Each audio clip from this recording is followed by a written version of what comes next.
नमस्कार दोस्तों, मैं राघवेंद्र सोलंकी तक्षशिला बुंदेलखंड में आपका स्वागत करता हूं। आशा करता हूं कि आप अच्छे होंगे और आपकी तैयारी प्रगति पर चल रही होगी।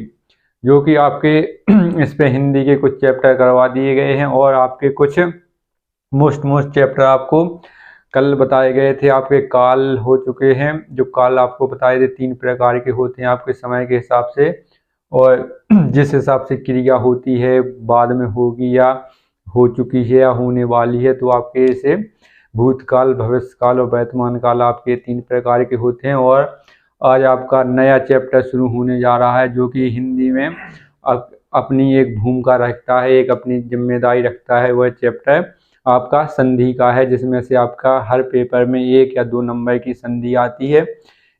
इसमें बताया जाता है कि संधि विच्छेद करके आपको दिया रहता है। इसमें पूछा जाता है कि कौन सी संधि है, या फिर इसमें आपको संधि करने के लिए दिया जाता है। तो आपको ये ध्यान रखना है। अगर आप लोगों को ये समझ में आ जाए टॉपिक तो बहुत सरल है, अगर नहीं समझ में आए तो आप लोग नहीं समझ पाएंगे, बहुत देर लगती है समझने में। और हम आपको आसान भाषा में, बिल्कुल आसान आपके तरीके में, अपने आपसी बोलचाली भाषा में आपको समझाएंगे। एक बार नहीं, 2 बार नहीं, जितनी बार आप कमेंट करेंगे या सही नहीं लग रहा है या कैसे समझाएं तो हम आपके समझाएंगे। ये जिम्मेदारी हमारी है कि हमें आपको कैसे समझाना है और कैसे आपके दिल और दिमाग में कैसे इसको बिठाना है। तो आइए, कुछ बच्चों का कमेंट आ रहा था कि सर संधि बताइए, और तो सब कंप्लीट हो जाते हैं, जल्दी समझ में आ जाते हैं, लेकिन संधि क्या है बार बार पढ़ते हैं और भूल जाते हैं। तो आपको इस बार आम भाषा में आपको संधि बताई जाएंगी। और कुछ बच्चे कमेंट भी कर रहे थे कि सर संधि पढ़ा दीजिए पहले और चैप्टर बाद में हो जाएंगे। तो आज संधि की शुरुआत करते हैं। तो इसमें पहला है कि संधि क्या है और कैसे बनती है। संधि का अर्थ होता है जोड़ या मेल। मेल मतलब किसी चीज का मिलना या किसी चीज, 2 चीजों का मिलना। जैसे सम प्लस धी, संधि बनी है सम प्लस धी से, तो ये हो गया संधि। ये आपको ध्यान रखना है। और जैसे आपके उदाहरण में ना समझ में आए तो आ, छोटा छोटा आ मिलके बड़ा आ हो जाता है, आपको ध्यान रखना है। ऐसे ही संधि एक अक्षर मिलके दूसरा अक्षर मिलके एक बड़ा अक्षर बन गया। तो ऐसे ही संधि होता है। और संधि विच्छेद में आप लोगों किसी चीज को इसमें संधि में जोड़ते हैं और विच्छेद में उस चीज को अलग कहते हैं। जैसे इसका संधि विच्छेद करेंगे तो एक ये छोटा वाला आ जाएगा और ये दूसरा आ जाएगा, और इसका मेल करेंगे या संधि करेंगे तो ये अलग अलग हो जाएगा। इसके बाद संधि के भेद आपको देखना है। संधि के 3 भेद होते हैं आपके। जैसे स्वर संधि, स्वर संधि में 2 स्वर आपस में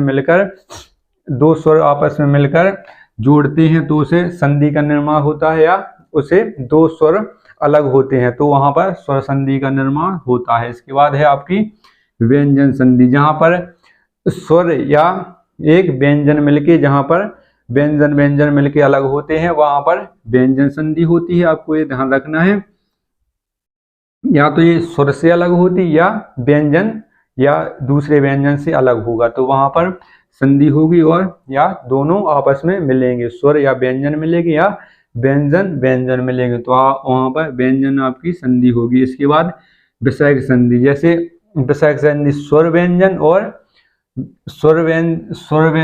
और व्यंजन को मिलके जो उसमें जो बिंदी रखी रहती है उनको आपको विसर्ग लगे रहते हैं, उसको विसर्ग संधि कहते हैं। तो आपके ये विसर्ग संधि हो जाएगी। इसको आपको डिटेल में बताएंगे उदाहरण सहित।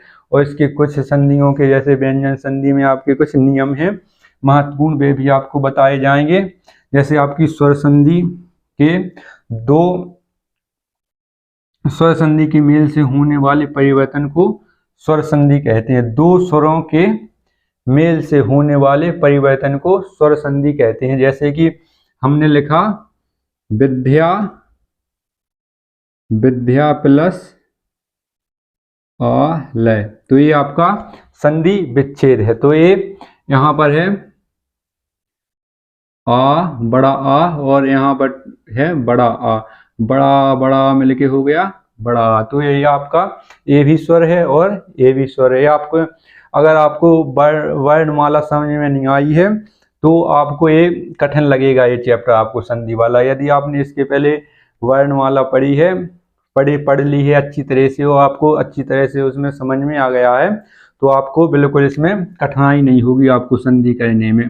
क्योंकि जब सिलेबस में दिया रहता है तो पहले वर्णमाला दी रहती है, फिर उसके बाद संधि आती है।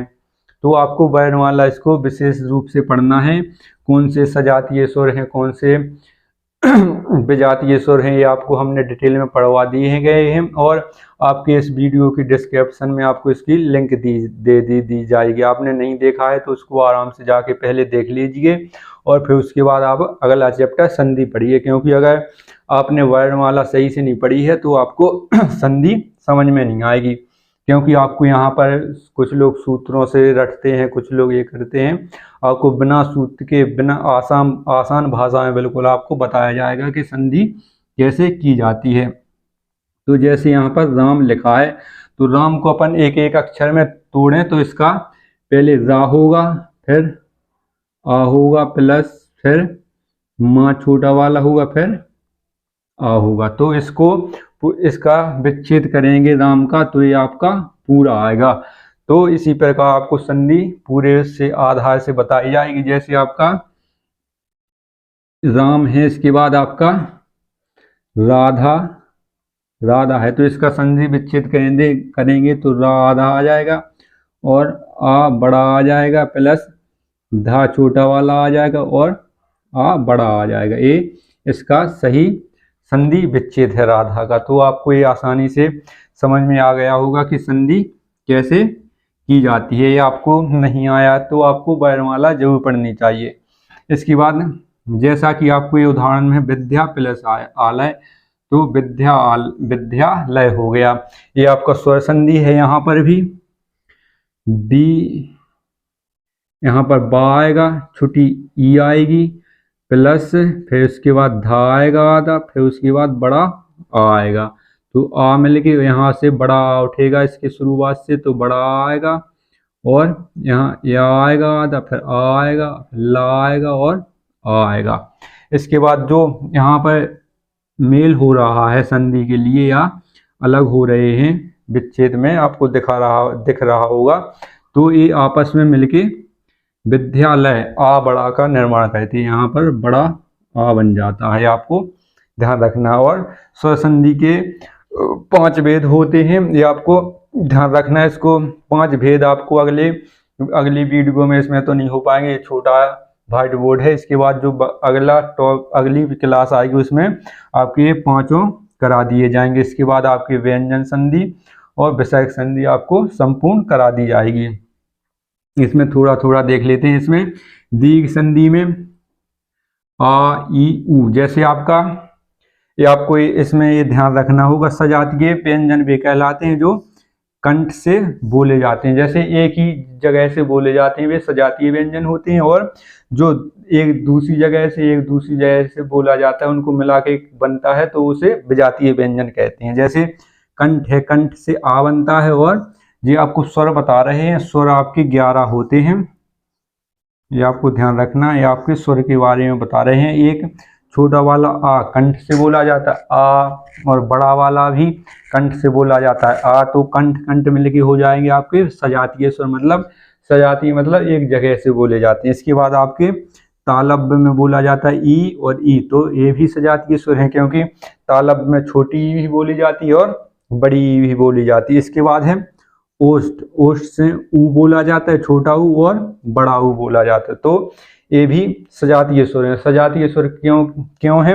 क्योंकि इसको एक ही जगह से बोला जाता है। जैसे छोटा ऊ और बड़ा ऊ, इसमें ओंठों का प्रयोग हो रहा है तो इसको ओष्ठ कहते हैं और एक ही जगह से दोनों को बोला जाता है तो ये सजातीय हो जाते हैं। इसके बाद है मूर्धा से री बोला जाता है, कंठ तालब से ए और ए बोला जाता है।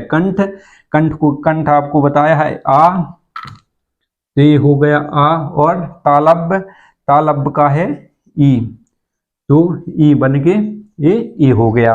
इसके बाद कंठ तालब से ये बड़ा वाला ये है, इससे बड़ा आ और इससे तालब से बड़ी ई, तो ये आपका बड़ा आय बन गया। ये आपको ध्यान रखना है। इसके बाद कंठ ओष्ठ, कंठ और ओष्ठ से लिया तो कंठ, ओष्ठ और बड़ा ऊ लिया तो औ पे दो मात्राएं चढ़ जाएंगी, आपको विशेष ध्यान रखना है। तो इसी प्रकार आपको सजातीय विजातीय देखना है, क्योंकि इसमें पूरा वर्णमाला का खेल है। इसमें आपका एक भी सूत्र नहीं बताए जाएंगे और एक भी आपको रटवाया नहीं जाएगा, ना आपको कोई ट्रैक रटनी है कि इसका क्या है इसका क्या है। नहीं, कुछ लोग रहते हैं वो ट्रैक रटे रहते हैं और पेपर में भूल जाते हैं और फिर पूछते हैं सर इसमें तो हमारा हुआ ही नहीं, समझ में नहीं आया कौन सी संधि है।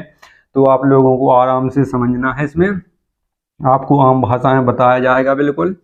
जैसे गुण संधि है तो ए और ओ होता है इसमें, वृद्धि संधि में ए और ओ, इसमें वृद्धि संधि में दो मात्राएं चढ़ी रहती हैं। इसमें आपको ये ध्यान रखना है। यण संधि में या रा ला वा, ये आपके सरल व्यंजन अंतस्थ व्यंजन होते हैं, इनको सरल व्यंजन भी कहते हैं। इसके बाद अयादि संधि में आय अव आव या आय, तो इसके जब उदाहरण बताएंगे हम आपको अयादि संधि के, तो आपको विशेष रूप से इसका भी प्रयोग बताएंगे कि कैसे आपको समझना है, कहाँ पर कैसे आता है।